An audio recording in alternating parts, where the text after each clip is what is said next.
One has to fail అని ఒకటి చెప్పారు కదా, ప్రతి ఓడు స్టేటస్ లోకి వెళ్ళిపోయింది. ఒకసారి చెప్పండి అది. అది ఏముంది, అది అందరూ ఎప్పుడు చూసేదేమో. One has to fail, love లో ఫెయిల్ అవ్వాలి, చదువులో ఫెయిల్ అవ్వాలి, వ్యాపారంలో ఫెయిల్ అవ్వాలి. ఎందుకంటే అంటే అవ్వాలి అంటే ఇది ఒకటి క్లారిఫికేషన్ ఇవ్వాలి. ఇది అందరూ చూసారు కాబట్టి చెప్పట్లేదు. ఇప్పుడు నాకు ఒక ఫ్యాన్ ఉన్న రూమ్ లో పెట్టారు అనుకోండి, అబ్బా ఏసీ లేదని బాధపడుతున్నాను అనుకోండి, అప్పుడు ఏసీ కాదు పెట్టాల్సింది, తీసుకెళ్లి ఫ్యాన్ ఆఫ్ చేసేయాలి. ఫ్యాన్ ఆఫ్ చేసిన ప్లేస్ లో అబ్బా ఫ్యాన్ ఉంటే బాగును అనుకున్నాడికి ఎండలో తీసుకెళ్లి పెట్టాలి. అప్పుడు ఆ రూమ్ చాలు అనిపిస్తుంది, ఫ్యాన్ కూడా అక్కర్లేదు. నేను ఎందుకు చెప్తానంటే ఇది, నీకు ఎప్పుడైనా నీ లైఫ్ దుర్భరంగా అనిపిస్తే నీకు ఫెయిల్యూర్ అంటే ఏంటో నీకు తెలియదు.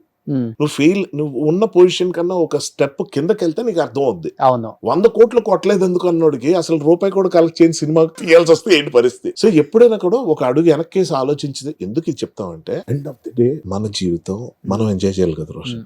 ఎవరిదో ఊపిరి మనం పీల్చట్లే, ఎవరిదో తిండి మనం తినట్లే, మన కడుపు నిండు కోసం మనం తింటున్నాం. తిన్నప్పుడు ఎంజాయ్ చేయాల్సినప్పుడు చెయ్యి. వెయిట్ పెరుగుతాను, పెరుగు ఏమవుద్ది. 6 ప్యాక్లు చేసిన వాళ్ళే వెళ్ళిపోతున్నారు ట్రెడ్మిల్ మీద, ఆటి మీద.